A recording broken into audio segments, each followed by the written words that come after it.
Hello and welcome to the webinar. My name is Josh McDaniel and I work with the Wildland Fire Lessons Learned Center. I think we have a really interesting set of presentations today on some new research that's coming out on public perceptions of smoke, and I'll introduce the speakers here in just a second. First, I want to make a few quick announcements. First off, this webinar is part of an ongoing webinar series sponsored by the Joint Fire Science Program, International Association of Wildland Fire, and the Wildland Fire Lessons Learned Center. Put up some links to those three organizations' websites and encourage you to check out the resources that are growing on all three of those websites. Also want to make an announcement. The International Association of Wildland, an announcement that's particularly relevant for this audience. The International Association of Wildland Fire has just announced they're going to sponsor an international symposium on smoke in Washington, D.C. in fall of 2013. So it's a little ways away, but they wanted me to note that so you can start thinking about that conference coming up in about a year. All right, so we have two webinars on the schedule for the month of October, and there may be one more that we're still trying to nail down the time and date.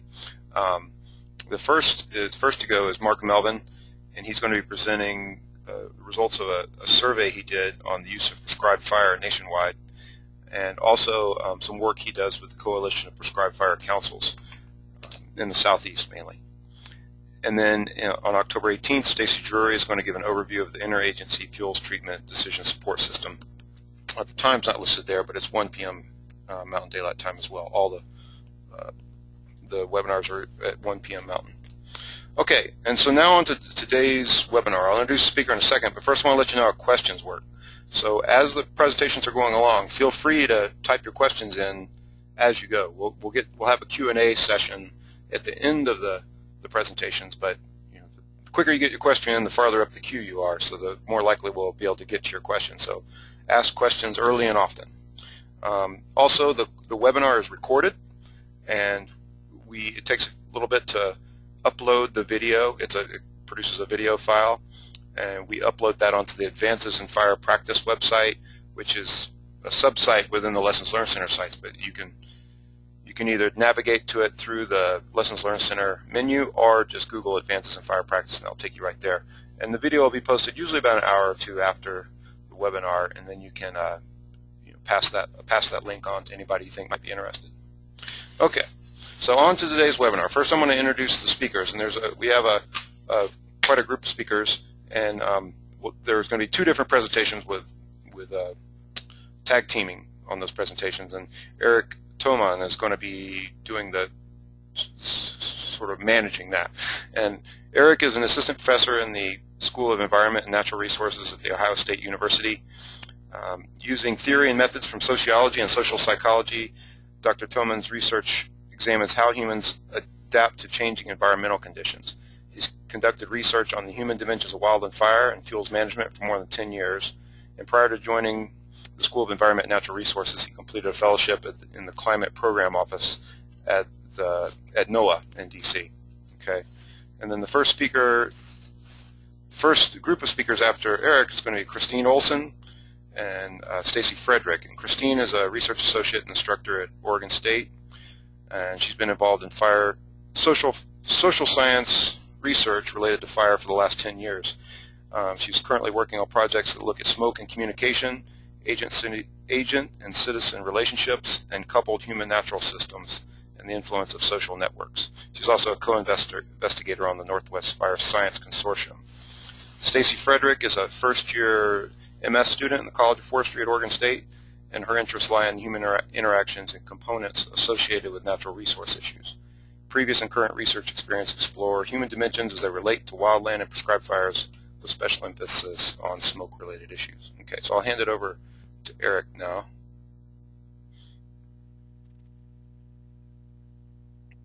Great. So hopefully everyone can hear me. And so is my screen now showing as well? Yeah. Yep. Looks good. Perfect. Great. Okay. Well, I have the great opportunity to get us kicked off here today.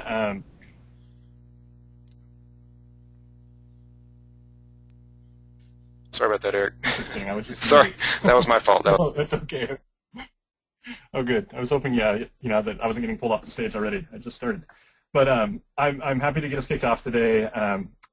Basically, we're going to be talking about two different projects that are ongoing, funded by the Joint Fire Science Program, looking at human dimensions of smoke, attitudes, and understanding of smoke emissions. And what I'm going to do is just sort of set the stage a little bit today. The image we're looking at here is of eastern Texas during the 2011 fires. And I like using images like this really just to recognize the impacts that smoke can have and how broad those impacts can be. They can extend far beyond the area where the fires are burning. Again, these were wildland fire events here, but how they can travel far beyond those areas to affect have a pretty large impact on populations in the area around them. Just quickly, what I wanted to do is sort of set the stage by noting that there's been a substantial amount of research conducted on wildfire social science. The team noted here, have recently been completing a review of this research, where this should be hopefully coming out here fairly soon as a general technical report from the U.S. Forest Service. But what I wanted to note here really is just this, that in this review we basically looked for every publication we could find published between the years 2000 and 2010 that were related to social science findings on related to wildland fire. And so we have over 200 publications included in this database with over 100 authors, and that in these there was really a limited examination of the acceptability of smoke. And among them, there was one study that's noted here, this Wycept et al. Study 2005, that really had a significant focus on smoke. Most of the others that were included had 1 to 3 questions related to smoke and a larger set of questions about fuels management, generally looking at acceptance of fuels management, use of prescribed fire, maybe wildland fire treatments, and then had these 1 to 3 questions that were related to smoke management. So what I'm meaning to point out by this is that there's a large gap in the literature and our knowledge really of smoke. We have some understanding, but there's really a lot we don't know. And the one study, again, just to highlight a couple of findings from this one study that really did focus on smoke using focus groups and qualitative methods, they found that the source of smoke can matter, so that those that were included in their study indicated they were more willing to tolerate smoke from prescribed fire, as it felt like the benefits accrued to many, whereas smoke that might accrue from agricultural burning was not as acceptable, because the benefits of that were seen as accruing to the farmer. And this is, again, from these qualitative interviews. These were findings from these focus groups and interviews that people put forward. They also found that few were, on their own anyway, distinguished between smoke from wildland or prescribed fire. If they brought this up and they were prompted, then people did indicate that they had a greater acceptance of smoke from prescribed fire, and that they were able to make this trade-off of this sort of manageable amounts of smoke now from a managed event as opposed to a future wildfire event where you might not be able to manage the smoke emissions. So these are important findings that we explore further in our studies that we'll be presenting here. Just quickly, I think this is probably pretty second nature to a lot of you who are probably dealing with this on a more day-to-day basis than we may be. But the concerns from smoke are many. As I noted from that first image, the fact that smoke can have impacts over large expanses of geographical expanses, and the impacts can be anything from health impacts to visibility reduction on roads, as we see in the image here, even to just simple changes in odor. I think interestingly as well, and again probably many have experienced this, that it can result in vocal opposition. So even if there are majority support for treatments and for actions, those who are opposed who are impacted by smoke may speak up and be very vocal about that, and can potentially limit the use of prescribed fire in the future. So recognizing these challenges, the Joint Fire Science Program developed a smoke science plan. Some of you may have participated in these activities as well. So they conducted roundtables in eastern and the western U.S. with managers and scientists.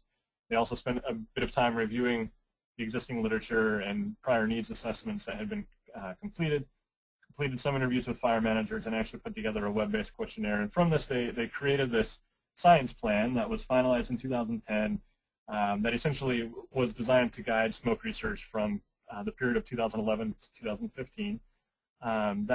year as well, the Joint Fire Science Program released this request for research looking at public perceptions of smoke management. This is what the different specific topics were that were noted there: acceptance of smoke effects, that there's limited understanding of what shapes public acceptance of smoke, and that we needed better information regarding public tolerance for smoke and recognizing the management implications of that. And so the projects we're presenting here today grew out of this RFA. So myself working with Christine and the group at Oregon State, and then Troy and Jarod at University of Idaho, we're both selected for funding in 2 separate projects. And so what we'll be presenting today are the findings from these projects to date. We still have some work ongoing. So Christine will present first the work from Oregon State.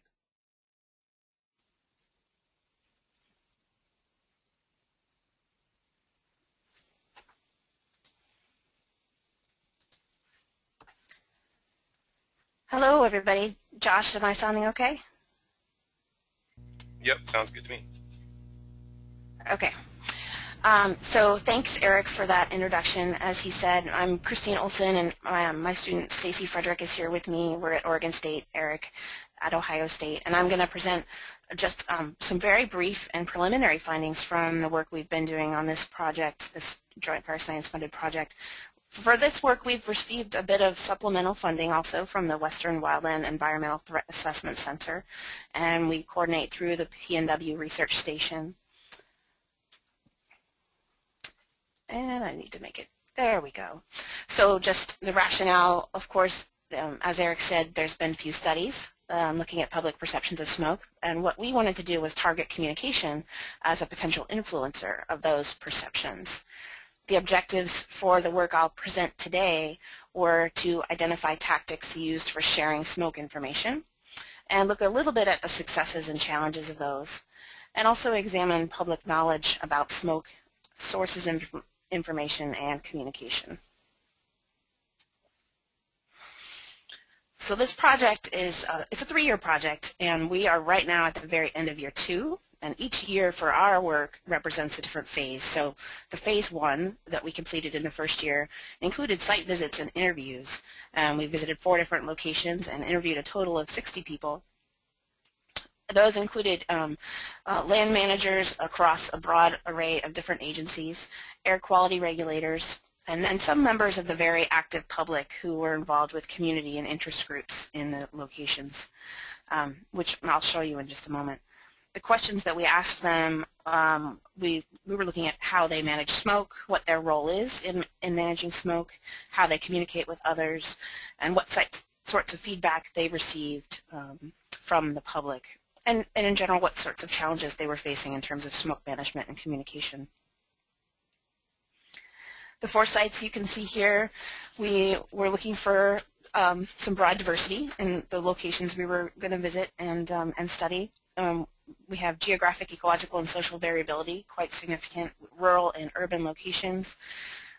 We wanted locations that did not have a very large fire in the previous year because of some other work that has told us, when you have a very large discrete event, such as a big wildfire, that can really change people's perceptions of pretty much everything and their reactions to the research for about 6 to 12 months, specifically for 6 to 12 months right after the event. So we didn't want that. We wanted to get more of the baseline of how people were thinking about smoke and dealing with smoke. So we avoided sites that had big fires. We were also looking for a variety of communication programs being in place and the existence of partnerships, at least in a couple of the locations. So looking more closely at the 4 spots that we visited, upper left-hand corner, we focused on communities in the Fremont-Waneema National Forest region, including Klamath Falls, Lakeview, Bly, Chemult, and Chiloquin. Top right box is Northern California, and we were looking at the Shasta Trinity National Forest area, including Redding, Hayfork, Weaverville, and Shasta Lake, among other communities. In bottom right-hand corner, the Libby and Eureka areas in Montana near the Kootenai National Forest. And bottom left, the South Carolina site, Francis Marion National Forest, just off the coast. We visited and collected information from folks in Charleston, Mount Pleasant, Columbia, Cordsville, and Awendaw. So, you know, we collected a lot of really great information, and I'm going to present just a tiny snippet, what I was hoping would be some of the most relevant information for what I think might be useful for all of you listening today. The challenges that were told to us by managers and regulators about influencing perceptions, things that they spoke back to us. And so what we heard was that historically there's been inconsistent communication about fire. Fire is good, fire is bad, sometimes even citing billboards with opposing viewpoints in the same, on the same road or on the same street. And that has been very confusing for our communities. Second was that communication with communities is lacking. And this was, the personnel that we spoke with acknowledging themselves that we are not doing a good enough job communicating with our communities. And then third was that communication tactics seemed to be lacking effectiveness. There was a sense that they were not effectively reaching their intended populations, and so we're seeking other ways to improve that. Fourth was the public lack of understanding about regulations and policies. The best way for me to describe that was a story we heard in a number of locations about complaints coming into different agencies about how in a community people in the winter are not allowed to burn wood stoves on bad air quality days, yet they claim to see up the street Forest Service or other large burners, industrial burners, taking care of business and conducting burns. And that's a really confusing thing to experience, where you can't keep your home warm in the winter because you can't use your stove, yet down the road you see large fires intentionally put on the landscape. And that reflected a pretty significant misunderstanding of how regulations and policy works, and how, while it does admittedly look quite confusing, it may actually be following all of the proper rules. And then finally, the acknowledgement that building relationships with communities takes time, and that's a very challenging component of communicating about smoke.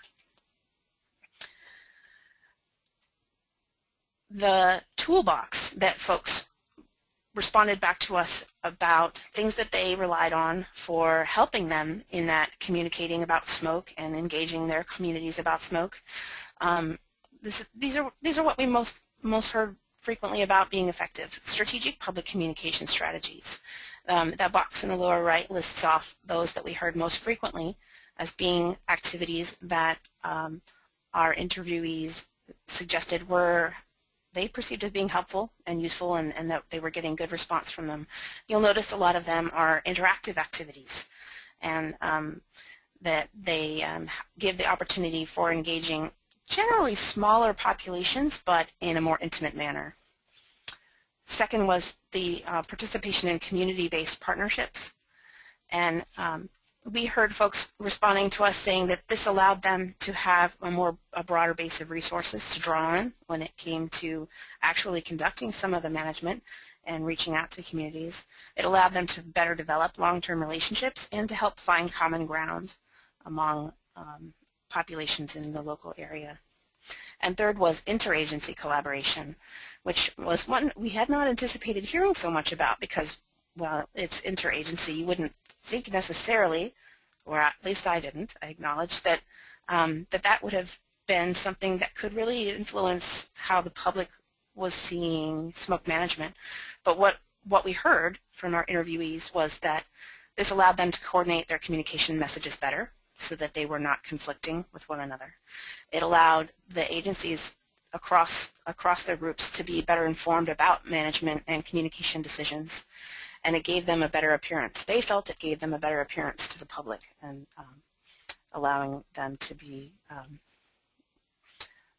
appear more trustworthy. So that's a very brief look at our first year and the interviews. We used the data from the interviews to develop our second year, our phase 2, which was a random public mail and internet survey at each of those 4 locations, same locations, those nearby communities, both urban and rural. We mailed out a total of 4,800 to 4,800 addresses, which is actually a lot more than that because you send generally more than one packet to each address. So there's a lot of mailing going on. Our response rates ranged from 14 to 33% in the different locations. Now, that is not atypical of the locations that we were surveying in for a general public survey about a natural resource topic. It's certainly something we wish were higher, but it's not atypical at all, and so was not unexpected. Jumping quickly into some of the data. One of the first questions we asked about was perceived levels of knowledge. We wanted to know simply, had folks heard about these practices before? Had they heard about these potential impacts before? And you see we've got 4 of the big ones here. Use of prescribed fire, use of fire to improve forest health, the need to reduce fuels, and potential impacts of smoke. And you can see a very high majority of our respondents had heard of these practices or these terms before. So in general, that tells us that at least the public response from this survey in these communities was generally at least knowledgeable of the situation and the problem. We looked at potential smoke impacts that people could experience. Across the bottom here we have 6 of those that we heard were commonly cited from the interviews, and we use that information to put in the survey here. Unpleasant odors, discomfort, road closures, personal health effects, evacuation, and personal property damage. And these percentages tell us how many of the respondents indicated they did experience that impact. So you can see the most commonly experienced being unpleasant odors and discomfort by quite a bit more than a majority, but then less so experiencing a road closure and some of the more significant items. However, you know, I always have to be careful. These percentages towards the right of the graph, they may be small, but if you also think about the fact that 7% of those we surveyed indicated they had evacuated because of smoke, that's a lot of people. So you know, you have to pause to think about. It may be a small percentage, but it still represents a very significant event. We asked individuals about having experienced these impacts, whether they could identify the origin of the smoke, and 70% said that they felt they could. So what I want to do is actually pick one of these impacts and then move on and talk a little bit about what kinds of sources they may have perceived that smoke came from. And I'm going to look at discomfort. So here we're looking at smoke impacts indicating that they had experienced discomfort. And these are just folks who said, I have experienced discomfort. Across the bottom we have potential smoke origins. They were allowed to mark more than one answer. So some individuals said, you know, I have experienced discomfort only from one event, one type of event, and then others marked multiple. And this tells us the percent who said yes. So the largest number saying that, you know, I've experienced discomfort and I think it came from wildfire. And not far behind that is pile debris burns, prescribed fire, and wood stoves, representing close to, you know, around 1/3 or so of the population, and then agricultural burns, a bit less than that. Around 10% suggesting they didn't actually know the source.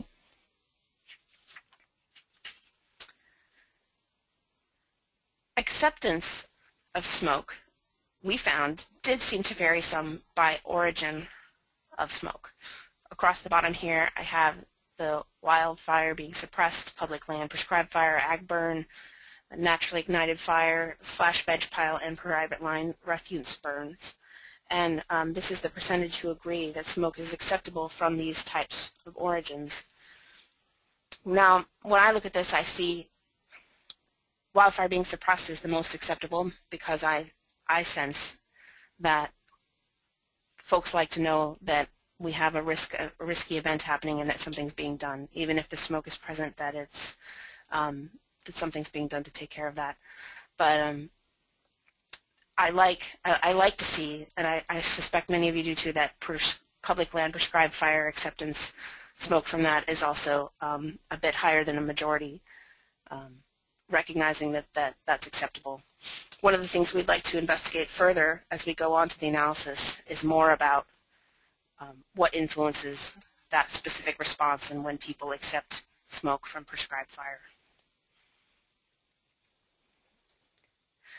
I want to move over for a moment now and talk a little bit about information about smoke and how people perceived their ability to get what they needed.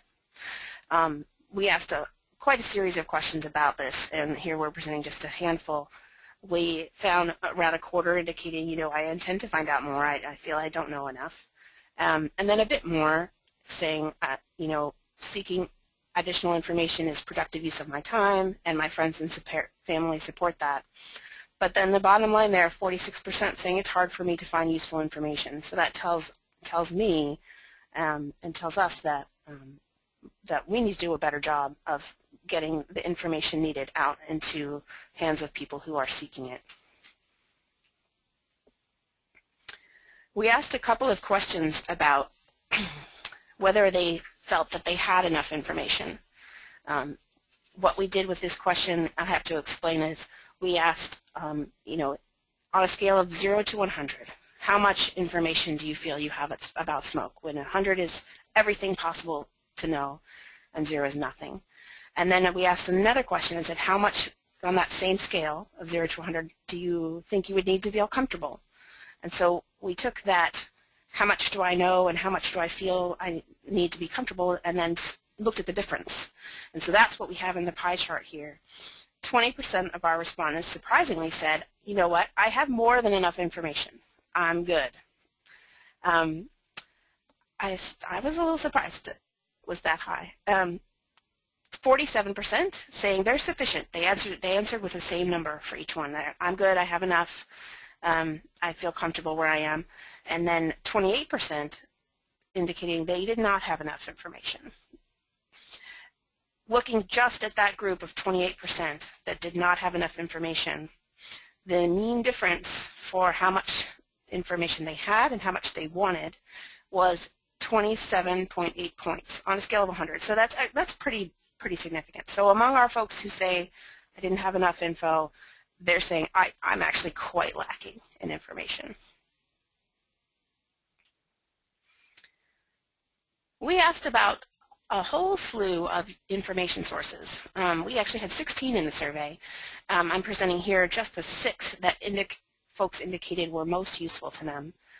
The blue boxes, those are our interactive activities, and the means you see to the right are the response mean on the scale of 1 to 5, where 5 was very useful. Educational workshops, visitor centers, conversations with staff, activities where they have the chance to go back and forth. People did seem to find them very useful. State agency websites and general web pages also getting pretty high rankings.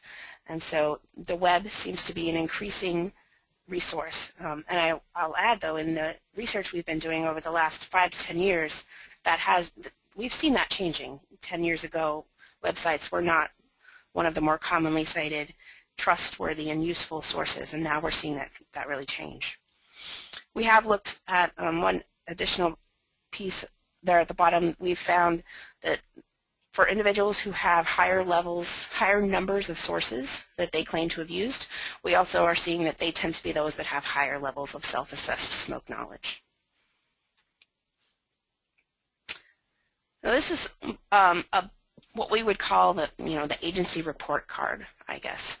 The agency's meeting information needs. We asked respondents if the agencies are providing enough information about smoke, timely information, and the best available information. And we looked at that separately, state agencies and federal agencies. Now the scale for this question was 1 to 7, and so a 4 represents neutral. And you're looking at means here, so high 3s and 4. We're, on average, people seem to be neutral. So I guess you could say that's not, it's not a really bad report card. However, there is a lot of room for improvement because I think most would agree we would like to see numbers where agencies are definitely providing enough information, timely information, accurate and best available information. So in summary, and again, this was just a quick snapshot on our preliminary analysis that we'll be continuing. We do see so far origin of smoke may influence acceptance, and we're clearly seeing that the public does need more information. We have some out there who are satisfied, but that there is a significant cluster who are not, and that they're seeking more. Accessing smoke information seems to be difficult. What we're seeing is that interactive opportunities, our websites might be the best place to target resources, but what I didn't present, but we've seen in the other analysis, is that having a wide range is still important. So you don't want to ignore the range, but the target on interactive and websites might be a good place to start. The next steps for this project, we're going to be conducting what we call a non-response check. I reported earlier on those response rates, and what we do next is go back and check and see of the people who didn't answer the survey if there was a big difference. We'll do some phone calls and quick versions of the survey to figure that out. We're going to do some further analysis. We have a lot more really interesting data to look at, and hopefully providing some future papers, presentations, and webinars. We're going to look at modeling information needs, information sufficiency, access to information, and smoke acceptance. And then we also have the opportunity through some supplemental Joint Fire Science funding to do a longitudinal panel study at one of our sites. We're going to resurvey one site and take a look at how the passing year and any smoke events or major communication strategy changes have influenced people's perceptions of smoke. All of this that I presented today will then be going into our phase 3, which is our final year of the project, where we're going to revisit several sites and conduct some experimental interventions. Also known as, we're going to try out some new communication strategies and see how they work. So that is my quick overview of what we're doing, and I think at this point I'm passing back to Josh. Okay. All right. Thanks, Christine. So now we're going to turn it over to Jarod Blades and Troy Hall, who are going to give us a presentation on another aspect of this research. Just a quick intro. Jarod Blades has over 12 years of natural resource management and research experience in the academic, public, and private sectors.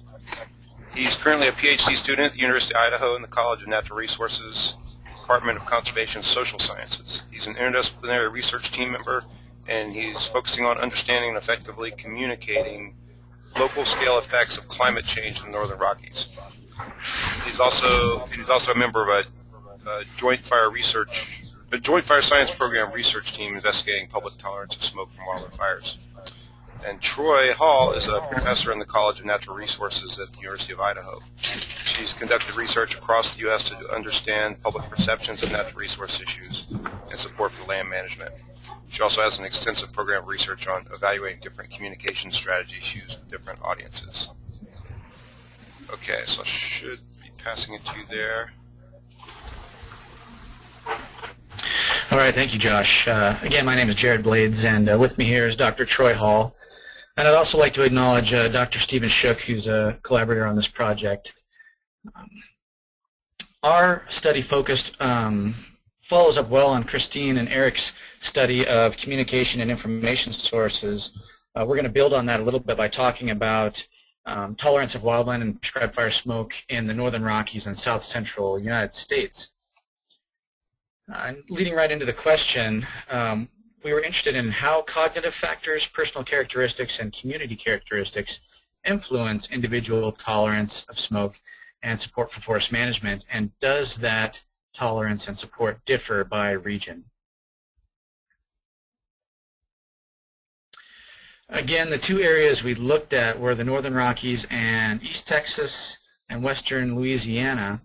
How we selected communities was we reviewed community wildfire protection plans, and we met with some of the common authors of those plans and discussed what factors led to higher levels or lower levels of community preparation for wildland fire and smoke.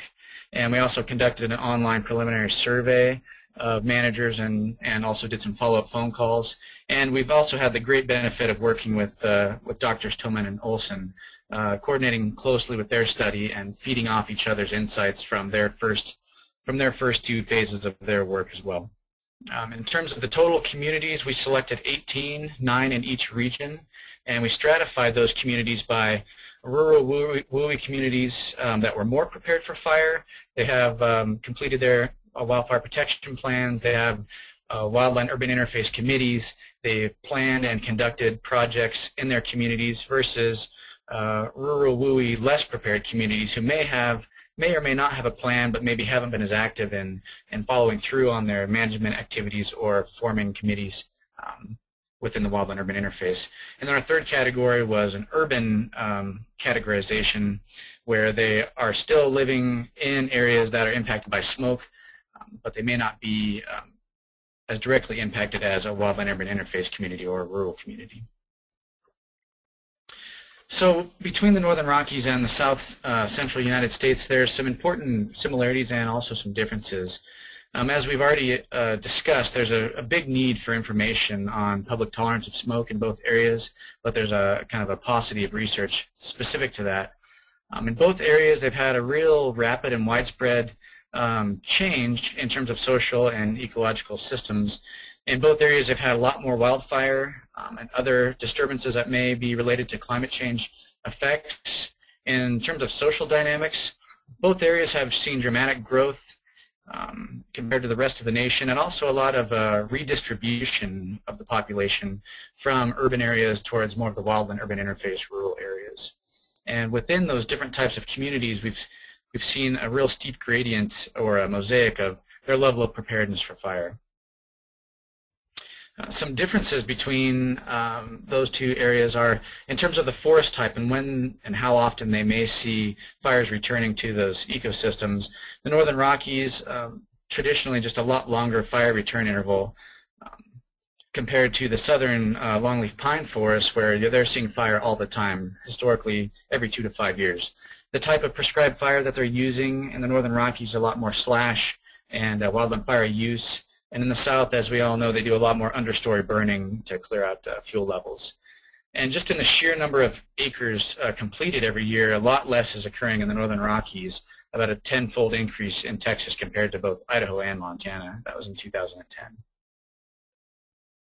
So we did a questionnaire in both regions for those 18 communities. It was mixed online and mail. We first tried to persuade people to do an online questionnaire where we gave them an initial letter, sent a follow-up postcard, and then if they still hadn't filled it out online, we sent them the actual physical survey. And then in the South, we followed up again with an additional postcard. We did provide some incentives in the form of a $250 gift card to 6 people in both areas. What we wanted to get in both regions was 200 completed surveys per community. So that required about a 12,000 sample, where we anticipated getting about 3,600 of those back. So a very large sample in both for both regions, and we purchased that sample through Survey Sampling International. So in terms of response rate in the Northern Rockies, was real consistent with what Christine just discussed, approaching 30%, with the majority of that being done online and less so in the mail in the later phases of the survey. In the South Central U.S., we had a little bit of difficulty getting people in rural East Texas and Western Louisiana to fill out surveys.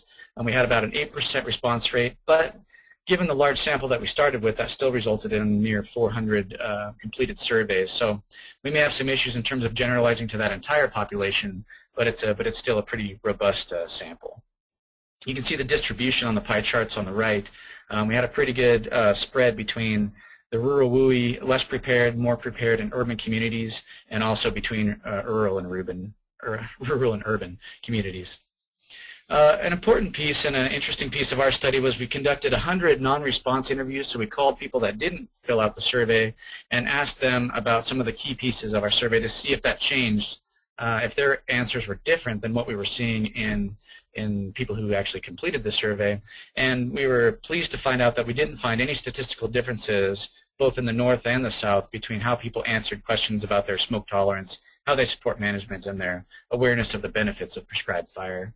Common with these types of surveys and with purchased samples is a lot of our responders tended to be older with a little more education than people who didn't complete the survey. So our framework for how we set up the survey, and what we'll discuss today is we wanted to understand how specific beliefs that people held, such as the awareness of the benefits of prescribed fire. Examples of that are prescribed fire reduces fuel levels, it returns the forest to a more healthy condition, it improves wildlife habitat, it reduces future wildfire risk, and then also perceived vulnerability and severity.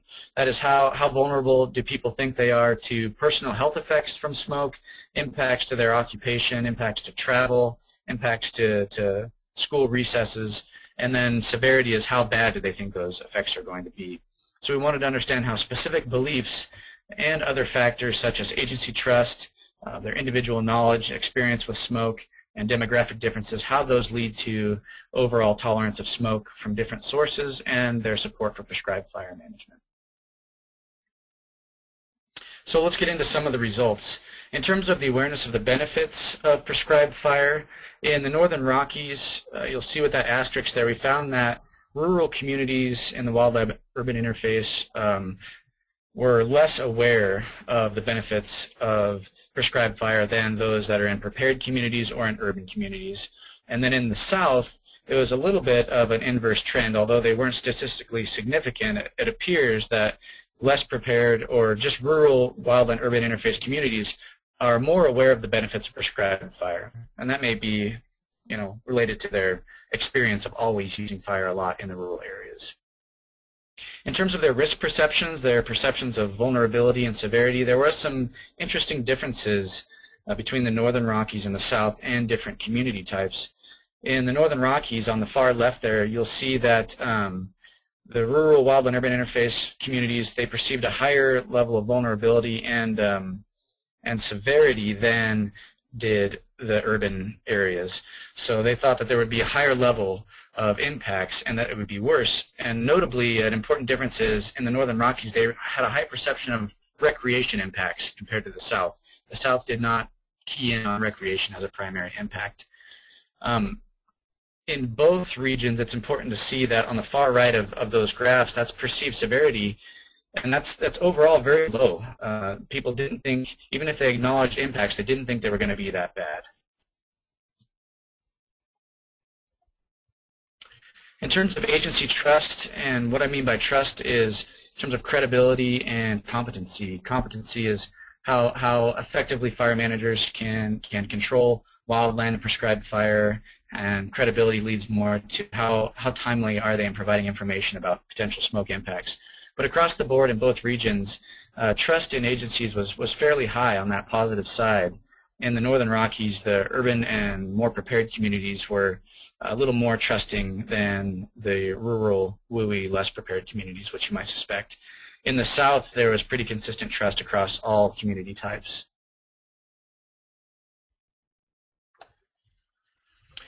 So let's talk about overall tolerance of smoke from different sources and support for prescribed fire management. You can see on the left there that in the Northern Rockies, the rural, less prepared communities were less tolerant overall of smoke and less supportive of management. They were significantly less on both counts. In the South, it was pretty consistent that they were generally tolerant of smoke from different sources and they had a high level of support. And in terms of the tolerance of smoke, this is a combined measure that combines slash piles, prescribed fire, wildland fire from lightning.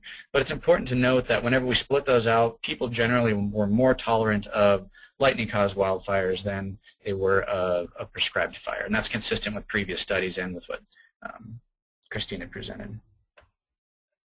In terms of just the sheer numbers of people and percentages, in the Northern Rockies and the South, people are generally very tolerant of smoke.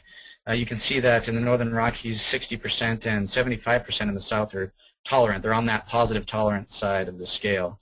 And then in terms of management support, very high levels of support, 80% and approaching 80% in both the Northern Rockies and the South. So pretty consistent findings in both regions. Another important thing to note is that people were making trade-offs in their judgments on the survey. So for example, these two graphs show the Northern Rockies and the South, and what's circled there is the statement of prescribed fire near my community reduces the risk of large wildfires in the future and the associated hazardous smoke impacts. So people are making that trade-off, and they're pretty moderately agreeing with that statement. Another statement was the negative consequences of smoke from prescribed fire are an unavoidable outcome of improving forest health, and people agreed with that trade-off statement as well at a pretty high level. So it's consistent in both regions and all community types. We also wanted to look at, and an important research question is, how does an individual's health status or their experience with health impacts in the past, how does that affect their tolerance? So this is split here by, in the blue, people have not experienced health effects from smoke, and the green is that they have.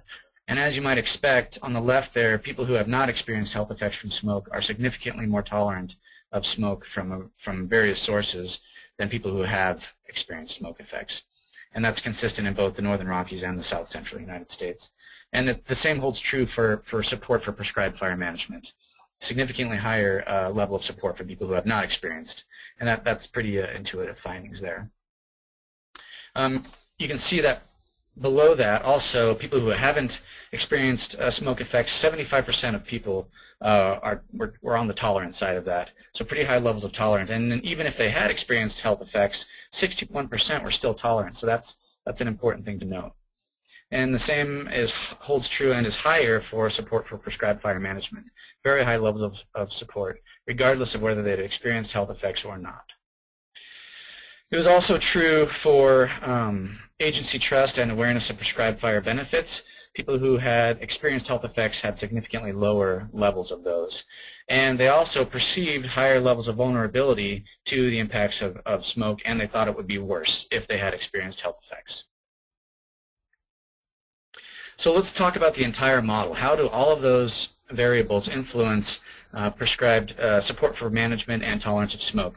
The best predictors were an awareness of those prescribed fire benefits, so reducing fuel loads, improving wildlife habitat, reducing risk in the future. Also, perceptions of vulnerability to their livelihood or the school recess or property damage. Increased levels of vulnerability strongly led to decreased tolerance of smoke and support for management. Agency trust, as you might suspect, people who trust agencies are more tolerant of smoke and more supportive of management. And we did a fairly good job, I think, on both models. We explained 32% of the variance in smoke tolerance and about half of the variance in support of prescribed fire management. So a relatively good job, a better job for support for prescribed fire management. It's important to consider some of the variables, because we had a lot of variables in this model. A lot were not significant, such as gender or income or their political orientation, their personal experience with smoke, their residency status, whether they're a permanent resident or a seasonal resident, and their perceptions of vulnerability to recreation impacts. None of those significantly influenced tolerance and support for management. So what I've discussed so far is variables that, when you combine together, kind of help to explain tolerance of smoke and support for management. We also did another exercise in the survey that's called conjoint analysis. And what we did was we had people evaluate complete smoke scenarios that combine the variables that you see there of fire origin, health impact, smoke duration, and advance warning. And they considered complete scenarios and then evaluated how tolerant they were of that particular smoke scenario. And they did this 9 times, and after doing that with random combinations of these variables, we can deconstruct which variables are playing a larger picture in their overall tolerance of smoke.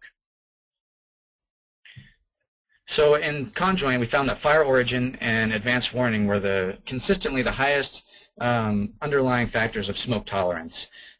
You can see both in the Northern Rockies and the South, those percentages, and if you total those vertically, they equal 100%. So an interesting part about this is that advanced warning is so high on the list. People really care about how early they are notified about potential smoke impacts and how that communication is done. So, for example, in advanced warning, people, obviously, it's intuitive that they would prefer a personal phone call versus a public service announcement or no contact at all. In terms of fire origin, like I said earlier, people were more tolerant of a lightning-caused fire than prescribed fire and slash burning. Health impact and smoke duration kind of were a little bit less strong predictors, but at 22 and 19%, those are still substantial pieces of the puzzle and should be considered. But it was interesting that advanced warning came out so high. So in conclusion, we were surprised to find so much consistency, I guess, between the two regions and the community types. We found relatively few differences between the two regions.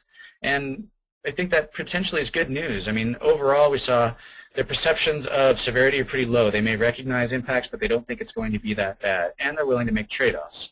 In terms of health, which is really heavy on the radar of smoke managers these days, concerns overall across the population were fairly low. The awareness of the benefits were pretty high, trust was high, and tolerance and support for management were moderate to high on both of those. And like I said, consistent in both regions. A real important consideration is the trade-offs that people were making that we covered earlier. They're willing to trade off shorter durations of smoke from prescribed fire over the longer durations of hazardous smoke from a lightning-caused fire. And that's an important communication aspect in terms of focusing on the benefits of prescribed fire and the accepted trade-offs. And it's, as we know in communication research, it's easier to strengthen existing attitudes that people have rather than trying to change their mind or switch their opinion. So in terms of risk perceptions and other implications for communication, we found that there was a pretty strong focus on recreation in the Northern Rockies, and trust and advanced warning came out to be pretty important, and that has obvious ties to communication. In terms of policy implications, this research lends itself, it's informative to managers that overall tolerance of smoke from various sources and support for fire management is relatively high in both regions. And I think that supports a lot of management objectives these days. So with that, I think I'll turn it back over to Eric and Josh to conclude us. Okay, here, Eric, I'll pass the screen to you. Thanks.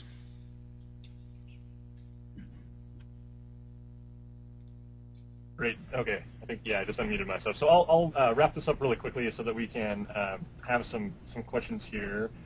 I think I've got a few summary slides, but I won't end up talking about all of these because I think they were covered really well in the presentations as well. I guess with my cursor here, I'll point to the ones that I'm going to highlight, and we'll move through these fairly quickly. I think this first point, so the second one on our screen, the first one I want to make here is that there's relatively high support, or really strong support for prescribed fire, even though it may result in smoke emissions. I think this is an important thing to see. I think this third point, as many of you still know, that managing smoke emissions is still really important. That this long term and maintaining this high support will depend on how emissions are managed in the future. I think that of this list, these are a number of things that came up in these different two different studies in terms of things that influence acceptance. A couple of things I want to point out here is just that people can make trade-offs between natural and prescribed fire. I think this is a really important thing to know, and recognizing that emissions in the short run that can be managed, people are willing to accept those. That means less emissions in the long term. Having said that, still within our communities, and again, in recognizing the support, there are particular people within our communities that have higher health risks and thus are probably critical for us to target for communication. The role of trust, as we see with benefits of prescribed fire, has an influence both for smoke emissions as well as support for prescribed fire in general. The role of communication, I think both of us sort of focused on, and we were looking at specific methods, but even looking at this other study and the types of things we may communicate, I think these studies are very useful to think about that.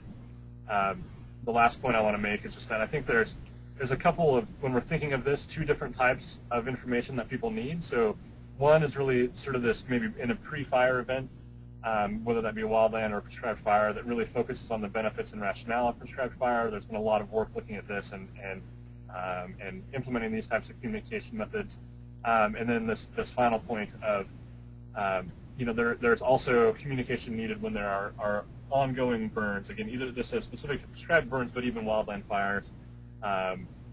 Then here, specific to the prescribed burns, the prior notification about potential impacts, as we saw there from the work of Troy and Jarod.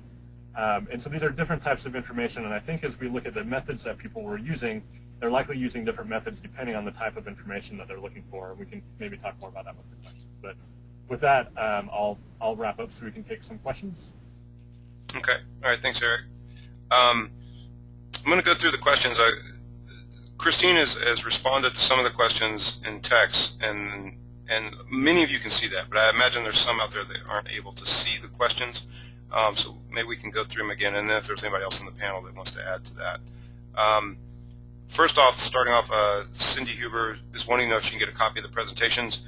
We're going to make a recording of the webinar, so that'll be available, as I mentioned earlier, and that'll be on the Advances in Fire Practice website. If you're wanting to get a hold of data or PowerPoints or anything, I would suggest you contact the presenters directly, and we might have a slide available. Oh yeah, there it is. Okay, so we have all the contact information there. So now I'll start working down the list, working my way down through the questions. The first question comes from Reese Lally, and she said, you said that people communities have 6 to 12 months. Have a 6 to 12 month. You said that people communities have 6 to 12 months with a different perception after a wild. Oh, so I'm guessing that's like the 6 to 12 month window after a wildfire event with a different perception. Is this a good opportunity or a poor time to communicate with the public? Christine, you want to start that off? Sure. Well, I mentioned that when we were choosing our sites to conduct our research, and I mentioned that only in that we were trying to avoid locations that had that very, very recent large fire experience. It is a very good time for all of you to communicate with those communities. Absolutely. We know, have heard time and again that folks are looking for quick, accurate information to the extent, to any extent possible. But the reason we were avoiding that is because we wanted to have respondents who were giving us answers more reflective of kind of the baseline feelings about smoke. And if we had sent our surveys out in a place that just had a big fire, we know from other work that they would tend to respond with that individual recent event in mind, and that would really could change the responses. So we wanted to avoid that, and that's why we avoided the survey at that time. But in terms of engaging the communities, that absolutely is an excellent time. Okay. Next question is from Judith Downing, and she says, Dr. Olsen mentioned avoided areas that had past large fires that had smoke impacts with your study. The Shasta Trinity has had numerous fires over the years where the smoke impacted small communities. Maybe I understood the first part of this. Can you clarify? Yes, and Judith is absolutely right. They have had quite a bit of fire in that region. We tried to sneak in a little window and where it had been at least over a year from one of the larger events, and so we had pushed in our boundary a little bit on that one, but we did avoid any of the big events that have happened in Shasta Trinity in recent years. Oh, okay, yeah, and actually Judith clarified that below that she was talking about the bigger ones. Yeah. Okay. Shelley Duteau, hopefully I got that right, asks, how did the respondents distinguish between discomfort and personal health effects? Hi, Shelley. We didn't ask them to differentiate because in speaking with folks in these different communities, it's really personal how you would experience discomfort versus a health effect. So we felt it was best simply, rather than trying to define it ourselves, when frankly we would just get it wrong for a lot of people, to put that out there as, here's discomfort, here's health effects, you decide which category, if either, would apply to you. Okay. John Washington asks, why is prescribed fire and pile burning separated? If both activities are part of the land management plan, aren't they the same? And that's another really good question. What we found during our interviews is that people perceived these differently. We found, especially in the southeast, pile burning and debris burning was, of course, I'm sure everyone who lives there knows, very common, often backyard activity, especially in more rural areas. So when we asked questions about that, we put pile and debris burning in the option in the hopes of directing folks to think about those types of fires, those debris burns, really, more of the backyard stuff. But then when we were asking about prescribed fire, that's where we were really getting at the land management activities, the fires that you're referring to. And in the survey, we actually did define prescribed fire at one point, calling it practice involve intentionally setting fires by managers to produce desired conditions and protect against undesired results. So we were going to differentiate those in that way. And based on the responses we've seen so far, I do believe that most people interpret it in that light. Right. Okay. Cindy Huber asks, "What do you mean by model information needs under next steps?" That's part of our continued plan with the data we have. There's a lot of variables that I didn't go into today, and we're going to be trying to look at these using some psychosocial models that are based on prior research and on theory to attempt to understand what spurs people to seek additional information and what might influence tolerance. And just to give you something to Google if you'd like more information about it. We're looking specifically at the risk information seeking and processing model. And Eric, do you want to add anything else about that? Sorry, yeah, Mom. Okay. Yeah, well, I think you gave a good description, but we'll be using this model essentially to look at what people know. This was getting at the information they feel like they need to know to make decisions, what they have. And then looking at the norms and other things that may influence they're looking for that information. So just essentially looking, I guess, more at the information seeking processing and what is it that influences them to look for information and what types of information are they looking for when they do that. Okay. Next question from Cindy Huber also. What is a longitudinal panel study? Hi, Cindy. I commented on that towards the end of our presentation as one of our next steps. A longitudinal panel study is when you go back out and resurvey the exact same people who had responded to a prior survey. So in our study, we're going to take the batch of surveys that we received back from one of our 4 locations and then send them a whole new survey that's going to have some revised questions a year later. And that way we're going to be able to look at how their perceptions and their answers might have changed in the past year and take a look at how that might be might have been influenced by any specific smoke events or big communication strategy changes that have happened in the past year.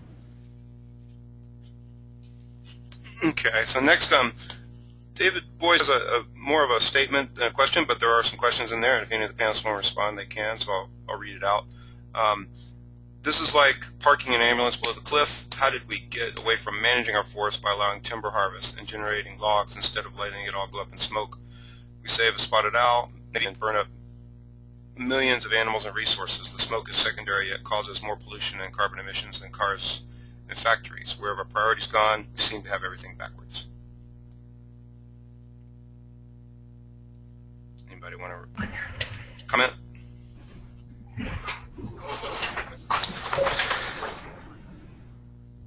Well, this is Jarod. Me and Dr. Hall are sitting here discussing that, and one thing I think we do know that's pretty well established is that in terms of support for mechanical thinning compared to prescribed fire, previous research has well established that people are very supportive of mechanical thinning to reduce fuel loads, especially near communities, and I think that is a pretty high priority. Yeah, especially as a technique to reduce the risk of fire. But these 2 studies were really focused on the smoke and public tolerance of smoke, and so we didn't tend to explore as much people's views about other aspects of forest management. Okay. All right. Next question is from Dan McCullum. In terms of acceptance/tolerance of prescribed fire, how did smoke effects compare to perceptions of the prescribed fire escaping and turning into a wildfire? Was one more influential than the other? We don't know because we didn't ask specifically. We talked a lot about issues of escaped fire, and we, I think, ended up deciding that we just didn't want to try to go down that road. We know people are not very tolerant of escaped prescribed fires, so we don't know the answer to that, Dan. Okay. And just another quick answer. Generally from the prior literature on acceptance of prescribed fire treatments, and again, this doesn't necessarily weight them one against another, but when people are asked to rate the different concerns, essentially escape prescribed fire is always the highest concern when it comes to prescribed fire use. So just it is a concern, and people do have it, and it does potentially affect, you know, how they have that concern, or how they hold it can affect their acceptance of treatment. Right. Okay. Next question from Scott Goodrick. What constitutes smoke information for the survey question asking if they had enough information? Was this general information, event-specific information? If folks wanted more information, was there any info on what type of information was desired?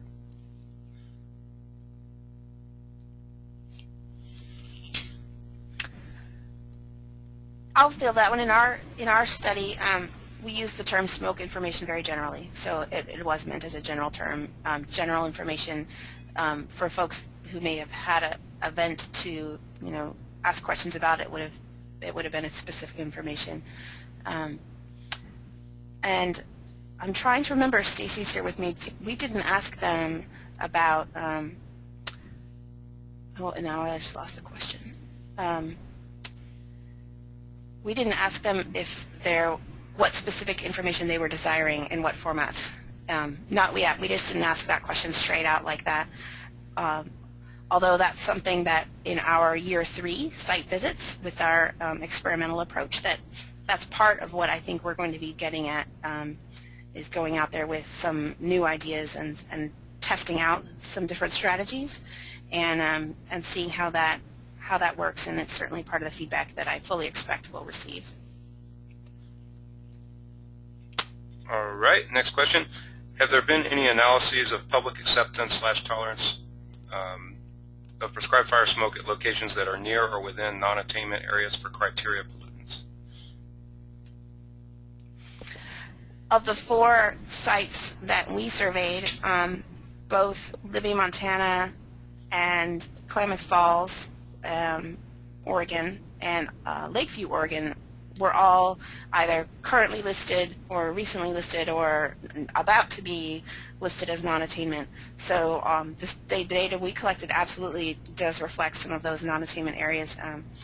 Part of the next steps of our analysis is going to be breaking that out and looking at our information in a site-specific way to take a look at how those sorts of restrictions have really impacted people's perceptions. And I'll add, too, that we had a number of folks in both of those locations talk a lot about wood stoves and about how they weren't allowed to burn sometimes. And so we know that it makes a big impact in at least a portion of those communities' lives, daily lives in the winter, because they're not able to heat their homes because of air quality issues, yet at the same time seeing or perceiving there's fire used in a management context in the vicinity.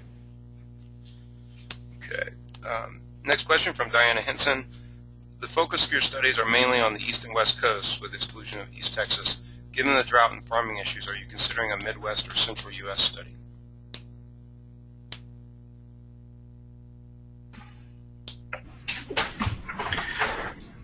This is Jarod. We hadn't considered that region specifically for our research. I think primarily, I guess, because of the limited amount of public lands and national forests in that area. Yeah, and I think on our end, not at this time, and we do have some other research ongoing in the Midwest, in the Michigan, Minnesota, and Wisconsin, but not specifically looking at smoke. Okay. Next question is from Rick Volick. Did the study look at the tolerance of long-duration smoke events, for example, all summer, and recommendations to deal with the adverse response that comes with it?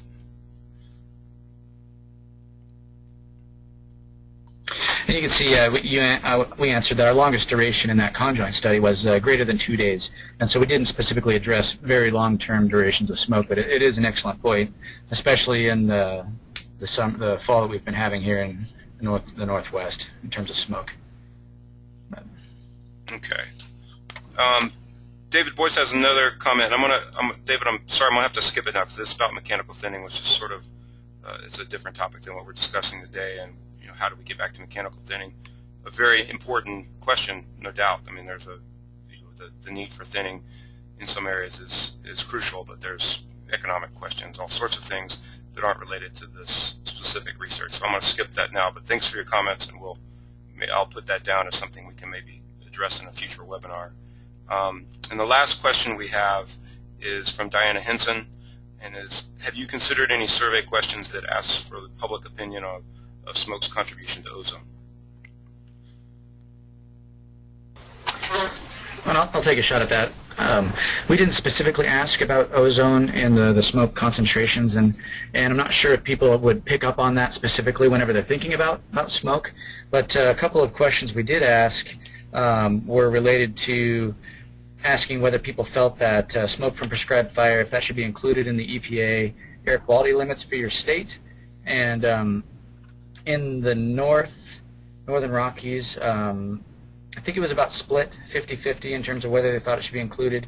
In the South, more people felt that it shouldn't be included in the EPA and regs. And then in a separate question, we asked if they would support prescribed fire and smoke being exempt from state smoke management requirements and guidelines.